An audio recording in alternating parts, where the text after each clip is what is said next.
Cockroach Janata party என்ன சொல்கிறாங்க ஒன்றும் புரியலங்க. யூத் இந்த அளவு எடுப்பாங்களா? காக்ரோச் ஜனதா பார்ட்டின்னு ஒன்று உருவாயிருக்கு. அது என்னன்னு கேட்டிங்கன்னா, யூத் இந்த அளவு இறங்குவாங்கன்னு இந்தியாவில் யாருமே எதிர்பார்க்கல.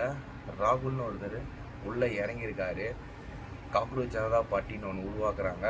அது 4 லட்சம் மேலே ஃபாலோவர்ஸ் வந்து குவிகிறாங்க 3 நாளில். அதுக்கப்புறம் பார்த்தீங்கன்னா உறுப்பினராக 1 லட்சம் பேர் மேலே சேர்ந்துருக்காங்க.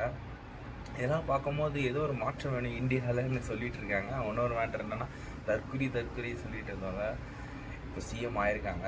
அது ஏற்கிறீங்களோ எதிர்க்கிறீங்களோ இல்லை, ஆனால் விமர்சனங்கள் அவங்க மேலே வைக்கப்பட்டுச்சு. ஆனால் அவங்க சிஎம் ஆயிருக்காங்க. அந்த மாதிரி காக்ரோச் என்ற இந்த ஒரு விஷயம் யூத் மத்தியில் ஒரு பயங்கரமான விஷயமா அமைஞ்சிருக்கு. நீங்கள் இதை எப்படி பார்க்குறீங்க? ஒரு பக்கம் அவங்க என்ன பண்ணுறாங்கன்னா, நாங்கள் மொத்தமே எதிர்த்து ஒரு மாற்றத்துக்காக பண்ண போகிறோம், காங்கிரஸ் பிஜேபி எதிர்த்துன்னு சொல்கிறாங்க. இன்னொரு பக்கம் இந்த மாதிரி யூத்தை நீங்கள் கீழ்த்தனமாக நினைக்கக்கூடாது, இந்த வார்த்தை நீங்கள் பேசிடக்கூடாதுன்னு அவர் வன்மையாக கண்டித்து இந்த மாதிரி ஒரு விஷயத்த பண்ணிகிட்ருக்காரு. இதை நீங்கள் எப்படி பார்க்குறீங்க? சப்போர்ட்டும் வந்திருக்குங்க, அஃபிஷியலாக நிறைய பேர் ஃபாலோ பண்ணிகிட்ருக்காங்க.